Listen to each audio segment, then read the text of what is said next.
শিক্ষার্থী বন্ধুরা, তোমাদের ইকো কলেজের পক্ষ থেকে আজকের এই অনলাইন ভিডিও ক্লাসের অভিনন্দন। তোমরা নিশ্চয়ই ভালো আছো, আমিও ভালো আছি। এই ভিডিও ক্লাসের ধারাবাহিকতায় আজকের আলোচনায় হচ্ছে রাদারফোর্ড পরমাণু মডেল। তোমরা ইতিপূর্বে ক্লাসে দেখেছ আইসো ইলেকট্রিক কাকে বলে, আইসো মার কাকে বলে, আইসোটোপ কাকে বলে, আইসো বার কাকে বলে, এগুলি কীভাবে নির্ণয় করা হয় সে সম্বন্ধে একটা লেকচার দেওয়া হয়েছিল আগের ক্লাসটিতে। আজকে আলোচনা করব পরমাণু মডেল। শিক্ষার্থী বন্ধুরা, তোমরা পরমাণু মডেল সম্বন্ধে ক্লাস 9-10-এই পড়েছ অনেকবার, সেটি আবার বিস্তারিত আলোচনা করা হবে এবং উচ্চ মাধ্যমিকে ওই দুটি মডেলই আছে, ঠিক আছে? উচ্চ মাধ্যমিকও সেই দুটি মডেলই আছে। তো আসলে প্রথমে জানবো আমরা আসলে পরমাণু মডেল কাকে বলে। পরমাণু মডেল কি? কথাটা শুনে মনে হবে যে মডেল, আসলে এটা একটা জাস্ট ধারণা।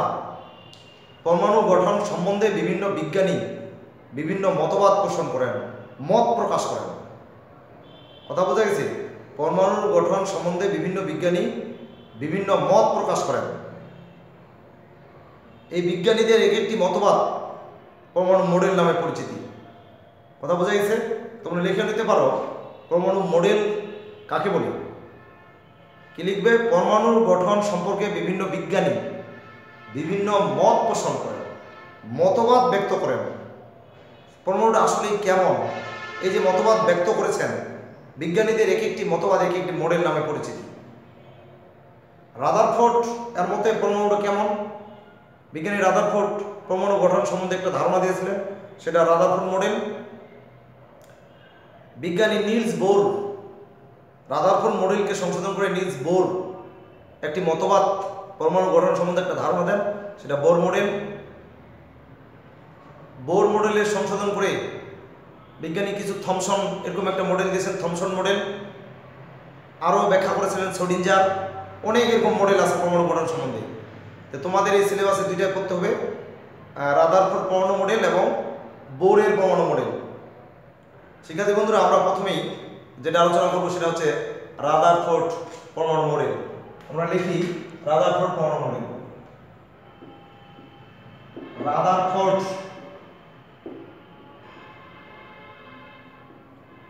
পরমাণু মডেল, ঠিক আছে?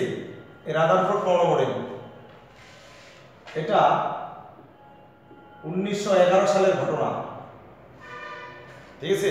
1911 সাল। এই বিজ্ঞানী রাদারফোর্ড 1911 সালে আলফা কণা বিচ্ছুরণ পরীক্ষার মাধ্যমে নিউক্লিয়াস আবিষ্কার করেছিলেন এবং সে সময় তিনি এই পরমাণু গঠন সম্বন্ধে একটা ধারণা দেন, একটা আধুনিক মডেল দিয়েছিলেন।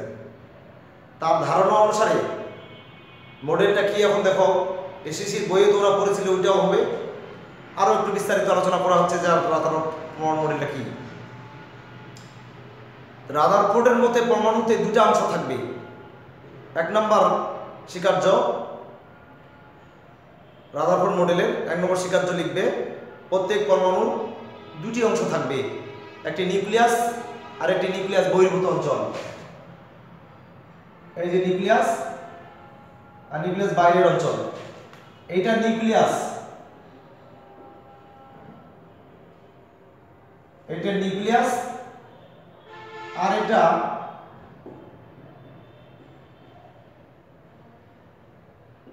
বহির্ভূত অঞ্চল।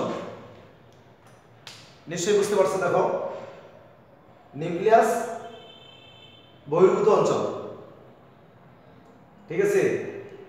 তাহলে দেখো প্রথম মতবাদ, পরমাণুতে কয়টা অংশ থাকবে? দুইটা, একটা নিউক্লিয়াস আর একটা নিউক্লিয়াস বহির্ভূত অঞ্চল। 1। 2 নম্বর বলবে পরমাণুর কেন্দ্রে একটি ভারী বস্তু আছে। প্রত্যেক পরমাণুর কেন্দ্রে একটি ভারী বস্তু আছে, এই ভারী বস্তুটাকে নিউক্লিয়াস বলে। নিউক্লিয়াসের বাইরে ইলেকট্রন সর্বদা ঘূর্ণায়মান বা আবর্তন করে, এটা রাদারফোর্ডের কথা। প্রত্যেক পরমাণু নিউক্লিয়াসে একটা ভারী বস্তু আছে, এই ভারী বস্তুটির নাম কি? নিউক্লিয়াস। নিউক্লিয়াসের বাইরে ইলেকট্রনগুলো সর্বদা ঘূর্ণায়মান ঠিক আছে। 3 নম্বর মতবাদ বলবে পরমাণু বিদ্যুৎ চার্জ নিরপেক্ষ। পরমাণু বিদ্যুৎ চার্জ নিরপেক্ষ, কারণ পরমাণুর কেন্দ্রে যতটি ধনাত্মক আধান বিদ্যমান, কেন্দ্রের বাইরেও ঠিক ততটি ঋণাত্মক আধান বিদ্যমান। ধনাত্মক ও ঋণাত্মক চার্জ সমান হয় পরমাণু বিদ্যুৎ চার্জ নিরপেক্ষ। বুঝতে পারছো বিষয়টা? কয়টা মতবাদ গেল? 3টা। এবার 4 নম্বর মতবাদে আসি। বিজ্ঞানী রাদারফোর্ড তার মডেলটিকে সৌরজগতের সাথে তুলনা করেছিলেন। সৌরজগতে যেমন সূর্যের চারিদিকে বিভিন্ন গ্রহ ঘূর্ণায়মান, ঠিক পরমাণুতেও নিউক্লিয়াসের চারিদিকে ইলেকট্রন ঘূর্ণায়মান। এই জন্যই রাদারফোর্ড মডেলকে সোলার সিস্টেম বা সৌর মডেল নামে পরিচিতি। 4টা মতবাদ গেল। 5 নম্বর মতবাদে লিখতে পারো নিউক্লিয়াসের চারিদিকে যে ঋণাত্মক আধান বিশিষ্ট ইলেকট্রন ঘূর্ণায়মান, ঠিক আছে, এই ঘূর্ণনের সময় নিউক্লিয়াস কর্তৃক একটা আকর্ষণ বল ও ঘূর্ণনের ফলে একটি বিকর্ষণ বলের সৃষ্টি হয়, বিকর্ষণ বল বিদ্যমান। এই ছিল রাদারফোর্ড পরমাণু মডেল। বিজ্ঞানী রাদারফোর্ড এই মডেলটি 1911 সালে ব্যক্ত করেন, অর্থাৎ ঘটনাটাই 1911 সালে। সৃজনশীল তোমাদের ঘটনা দিয়ে আসতে পারে, ঘটনা 1911, রসায়নের একটি ঘটনা 1911, অর্থাৎ রাদারফোর্ড মডেলকে ধরে নিবা। তারপরে এই মডেল ব্যাখ্যা করতে গিয়ে কিছু ত্রুটি ধরা পড়ে, যে ত্রুটিগুলো সংশোধন করে বিজ্ঞানী নিলস বোর 13 সালে একটি উন্নত মডেল দেন। তো ত্রুটিগুলো কি কি? 1 নম্বর বলি, বিজ্ঞানী রাদারফোর্ড ত্রুটিগুলো লিখে নিতে পারো, বইও দেওয়া আছে। কি ত্রুটিগুলো বলতো? এই মডেলটা দিতে গিয়ে কি কি ভুল করেছিলেন? 1 নম্বর, বিজ্ঞানী রাদারফোর্ড তার মডেলটিকে সৌরজগতের সাথে তুলনা করেছিলেন, এটি ছিল তার ভুল। এটা লিখবা এভাবেই, বিজ্ঞানী তার মডেলটিকে সৌরজগতের সাথে তুলনা করেছিলেন, এটি ছিল তার ভুল। কারণ সৌরজগতে সূর্যের চারিদিকে যে গ্রহগুলো ঘুরে, সেই গ্রহগুলো ছিল বিদ্যুৎ চার্জ নিরপেক্ষ, যেমন পৃথিবী চার্জ নিরপেক্ষ। কিন্তু পরমাণুতে যে ইলেকট্রনগুলো সর্বদা ঘূর্ণায়মান, সেই ইলেকট্রনগুলো ঋণাত্মক আধান বিশিষ্ট। তোমরা ভাবো তাহলে সৌরজগতের সাথে তুলনা করা কি ঠিক হয়েছে? ঠিক হয় নাই। একটা গেল ত্রুটি বা সীমাবদ্ধতা, মডেলের সীমাবদ্ধতা। আমরা আলোচনা করতেছি রাদারফোর্ড মডেলের সীমাবদ্ধতা, ঠিক আছে। 2 নম্বরে বলবা রাদারফোর্ডের মতে নিউক্লিয়াসের চারিদিকে ইলেকট্রনগুলো সর্বদা ঘুরে, কিন্তু আসলে কিভাবে ঘুরে, কেমন করে ঘুরে, এর পূর্ণাঙ্গ ব্যাখ্যা বিজ্ঞানী রাদারফোর্ড দিতে পারেনি। অর্থাৎ কক্ষপথ সম্বন্ধে ধারণা দিতে পারেননি, উপকক্ষপথ সম্বন্ধে ধারণা দিতে পারেননি। 3 নম্বর বলবা বর্ণালী সম্বন্ধে ধারণা দিতে পারেননি, পরমাণুতে যে বর্ণালী সৃষ্টি হয় সে সম্বন্ধে তিনি কোনো ধারণা দিতে পারেননি বিজ্ঞানী রাদারফোর্ড, ঠিক আছে। 4 নম্বরে বলবা ম্যাক্সওয়েলের তত্ত্বানুসারে, বিজ্ঞানী ম্যাক্সওয়েল তড়িৎচুম্বকীয় তত্ত্ব অনুসারে তার তত্ত্ব মতে পরমাণু কেন্দ্র ধনাত্মক, চারিদিকে যদি ইলেকট্রন সর্বদা ঘুরে, ম্যাক্সওয়েলের মতে যদি ঘুরে, তাহলে নিউক্লিয়াসের আকর্ষণে এই যে ইলেকট্রন, এই যে নিউক্লিয়াসকে আকর্ষণ করবে, সেই নিউক্লিয়াসের আকর্ষণে ইলেকট্রনের আবর্তন চক্র ধীরে ধীরে হ্রাস পাবে। এই আবর্তন চক্রটা, ইলেকট্রনের আবর্তন চক্রটা, ঠিক আছে, এরকম ধীরে ধীরে হ্রাস পাবে। কার আকর্ষণে? নিউক্লিয়াসের আকর্ষণে আবর্তন চক্র এভাবে ধীরে ধীরে হ্রাস পাবে। হ্রাস পেতে পেতে এক সময় ইলেকট্রনটি নিউক্লিয়াসে পতিত হবে। এটা ম্যাক্সওয়েলের তড়িৎচুম্বকীয় তত্ত্ব অনুসারে প্রমাণ করেছিলেন, ঠিক আছে।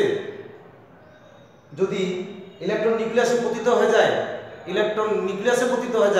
নিউক্লিয়াসের টানে, নিউক্লিয়াসের আকর্ষণে, তাহলে নিউক্লিয়াসের বাইরে ইলেকট্রনের কোনো অস্তিত্ব থাকতেছে না। বাইরে যদি ইলেকট্রন না থাকে তাহলে রাদারফোর্ড পরমাণু মডেলে কোনো অস্তিত্ব থাকে না। সম্পূর্ণ এই রাদারফোর্ড মডেলটি সম্পূর্ণ একটি অস্থায়ী অবস্থা প্রাপ্ত হবে, ঠিক আছে। কিন্তু আদৌ কোনোদিন পরমাণু নিউক্লিয়াসে ইলেকট্রন পতিত হয়নি, বুঝতে পারছো? এরকম কোনো ঘটনা ঘটেনি। এর সঠিক ব্যাখ্যা রাদারফোর্ড দিতে পারেননি বা ব্যক্ত করতে পারেননি। এই ছিল রাদারফোর্ড পরমাণু মডেলের, এই ছিল রাদারফোর্ড পরমাণুর সীমাবদ্ধতা এবং রাদারফোর্ড মডেল। এখান থেকে এখন প্রশ্ন হতেই পারে যে পরমাণু বিদ্যুৎ চার্জ নিরপেক্ষ কেন? এটা একটা প্রশ্ন হতে পারে। তোমরা জানো, মেট্রিকে পড়েছিলাম যে পরমাণু বিদ্যুৎ চার্জ নিরপেক্ষ এই জন্যই পরমাণুর কেন্দ্র ধনাত্মক আধান বিশিষ্ট, কেন্দ্রের বাইরে ইলেকট্রন ঘূর্ণায়মান ঋণাত্মক আধান বিশিষ্ট। তাই পরমাণু কেন্দ্রে ধনাত্মক ও ঋণাত্মক আধানের পরিমাণ সমান হওয়ার কারণে পরমাণু বিদ্যুৎ চার্জ নিরপেক্ষ। এখান থেকে প্রশ্ন হতে পারে পরমাণুর সমস্ত ভর নিউক্লিয়াসে পুঞ্জীভূত থাকে কেন? লেখে নাও প্রশ্নটা, পরমাণুর সমস্ত ভর নিউক্লিয়াসে পুঞ্জীভূত থাকে কেন? বা পরমাণুর সমস্ত ভর নিউক্লিয়াস বহন করে কেন? পরমাণুর সমস্ত ভর নিউক্লিয়াস বহন করে কেন?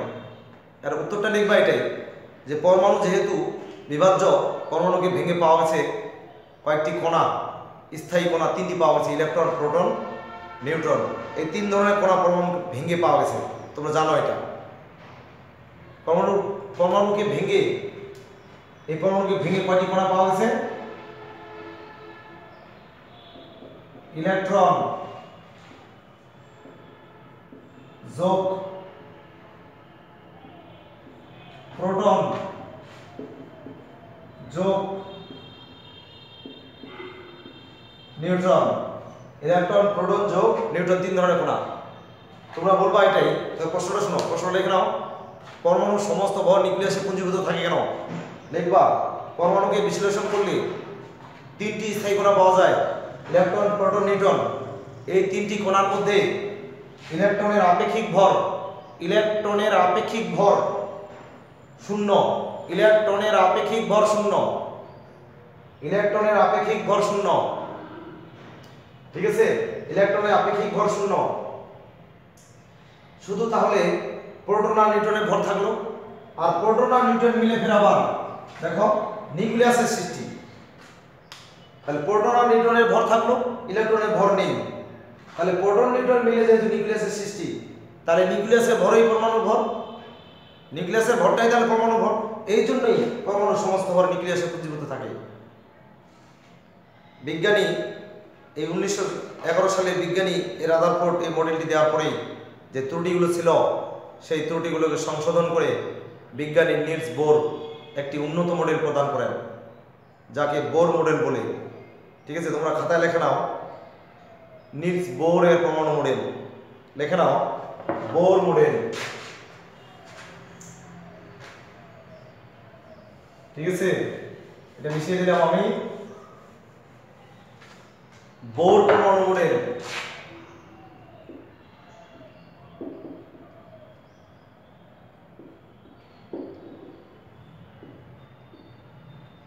বোর পরমাণু মডেল 1913 সালে। বোর পরমাণু মডেল 1913 সালে।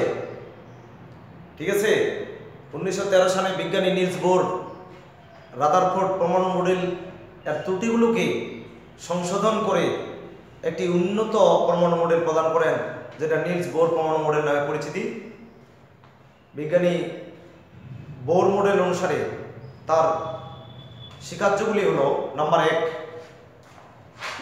1 নাম্বার দেখো, শক্তি স্তর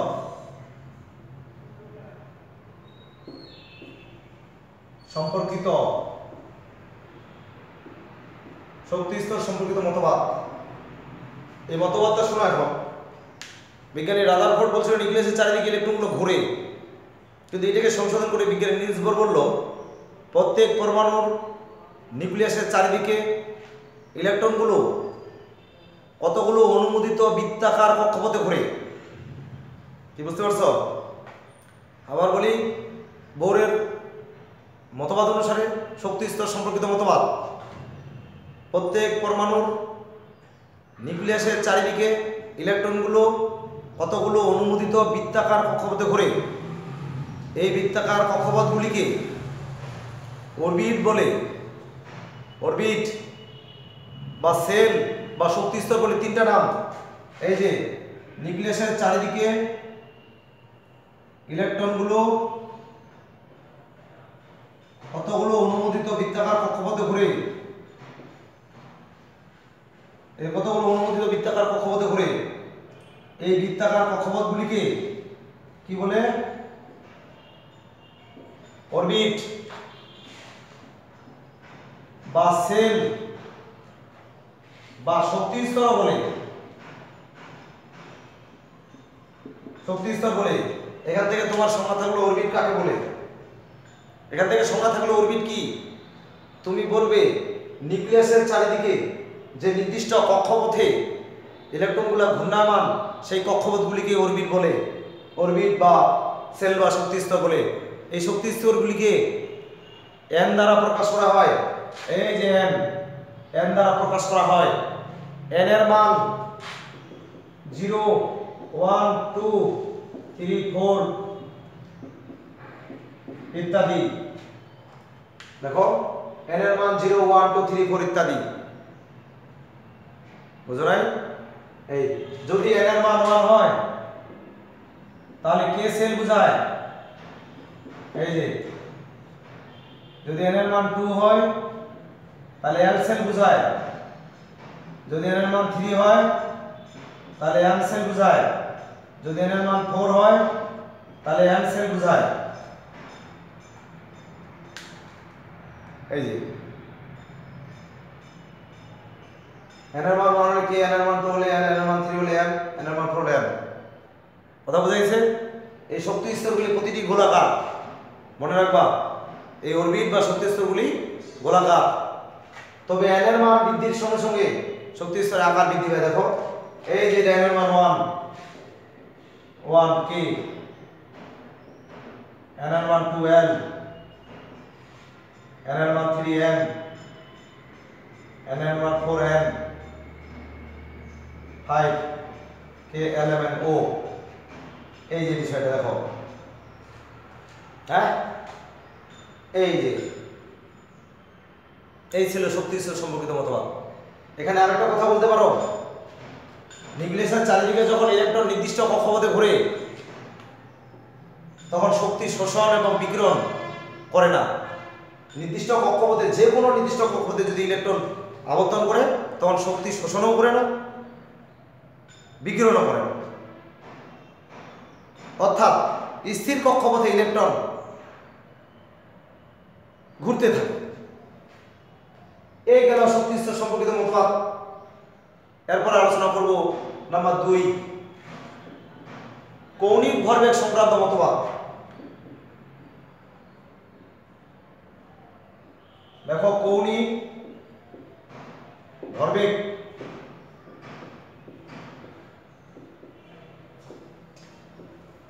সংক্রান্ত মতবাদ।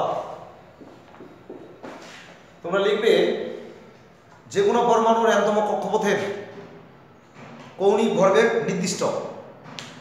নির্দিষ্ট হলে কত, একটা মান তো আছে নাকি? তাহলে দেখো, কৌণিক ভরবেগ সংক্রান্ত মতবাদ। তোমরা ভরবেগ সম্বন্ধে জানো, ভর ও বেগের গুণফলকে ভরবেগ বলা হয়। তো ঘূর্ণায়মান ইলেকট্রনের কৌণিক ভরবেগ এনতম কক্ষপথে নির্দিষ্ট এবং সেটা হবে nh/2π এর অখণ্ড গুণিত। অর্থাৎ কৌণিক ভরবেগের মানটা হবে এই nh/2π এর অখণ্ড গুণিত। কৌণিক ভরবেগকে এমভিআর দ্বারা প্রকাশ করা হয়। তাহলে এমভিআর ইকুয়াল হবে nh/2π।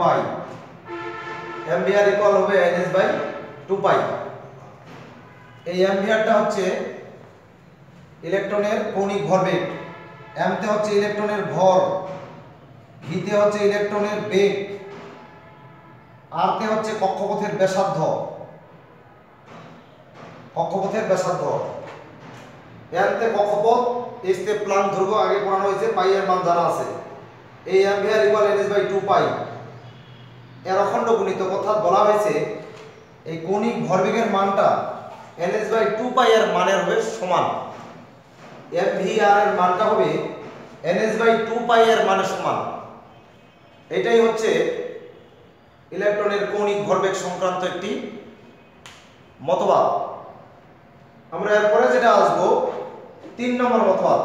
দেখো আবার এটা মুখস্থ করে নিবা সূত্র, এটা সূত্র দিয়ে অনেক অঙ্ক আছে। mvr ইকুয়াল ns/2 পাই, এটা শীর্ষে ছিল। এখন এখান থেকে তুমি দেখো, ঠিক আছে, এখানে দেখো, এখানে দেখো এইচ তে কি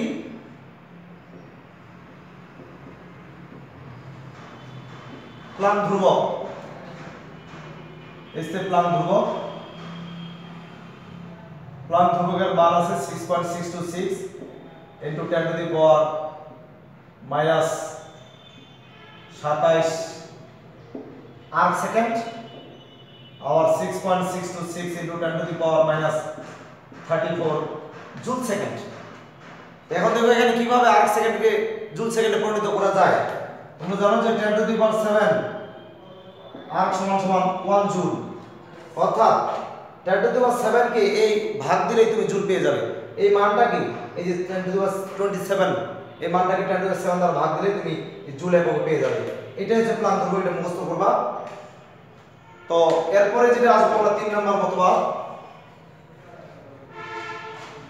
3 নম্বর মতবাদটা দেখো, 3 নম্বর মতবাদ দেখো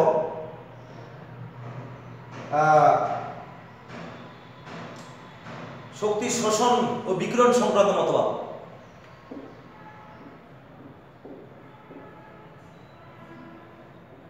শক্তি শোষণ ও বিকিরণ, শক্তি শোষণ ও বিকিরণ সংক্রান্ত মতবাদ। দেখো এখানে শক্তি শোষণ বিকিরণ সংক্রান্ত মতবাদটা, যখন কোনো পরমাণুর নিউক্লিয়াসের চারিদিকে, যখন কোনো পরমাণুর নিউক্লিয়াসের চারিদিকে একটা স্থির কক্ষপথে ইলেকট্রন ঘুরে, একটা স্থির কক্ষপথে ইলেকট্রন ঘুরে, তখন শক্তি শোষণ বা বিকিরণ করে না, ঠিক আছে। নিউক্লিয়াসের চারিদিকে, নিউক্লিয়াসের চারিদিকে ইলেকট্রনগুলো 25x500, নিউক্লিয়াসের চারিদিকে যখন ইলেকট্রনগুলো বিভিন্ন কক্ষপথে ঘুরে, স্থির কক্ষপথ, তখন শক্তি শোষণ বা বিকিরণ করে না, এটা তোমরা জানো। তো যদি কোনো বাইরের কোনো উৎস থেকে, সেটা তাপ শক্তি হতে পারে বা বৈদ্যুতিক স্ফুলিঙ্গ হতে পারে, যে কোনো উপায়ে যদি বাইরের কোনো উৎস থেকে ইলেকট্রন শক্তি শোষণ করে, তাহলে লাফ দিয়ে ইলেকট্রন নিম্ন কক্ষপথ থেকে উচ্চ কক্ষপথে প্রবেশ করে, তখন শোষণ প্রণালী সৃষ্টি হয়। আবার ইলেকট্রন যখন উচ্চ কক্ষপথ থেকে নিম্ন কক্ষপথে ফিরে আসে, তখন শক্তি বিকিরণ করে, তখন শক্তি বিকিরণ করে, ঠিক আছে। এই জন্য বিকিরণ প্রণালী সৃষ্টি হয়। তাহলে নিম্ন কক্ষপথ থেকে উচ্চ কক্ষপথে গেলে শোষণ প্রণালী, আর উচ্চ কক্ষপথ থেকে যদি নিম্ন কক্ষপথে ফিরে আসে, তখন প্রণালী সৃষ্টি হয়, ঠিক আছে। অতএব আমরা শেষে বলতে পারি যে আসলে ইলেকট্রন কক্ষপথ পরিবর্তন করলে বর্ণালী সৃষ্টি হয়। তাহলে এখানে থেকে আমরা জানলাম বর্ণালী কাকে বলে। বিভিন্ন তরঙ্গ দৈর্ঘ্য বিশিষ্ট অনেকগুলি বর্ণের একত্র সমাহারকে বর্ণালী বলে, ঠিক আছে। শিক্ষার্থী বন্ধুরা এই পর্যন্ত থাকলো, ঠিক আছে। এই পর্যন্ত তোমরা ভালো থাকবে। আচ্ছা, এটা আলোচনা হচ্ছে শ্রেণী একাদশ।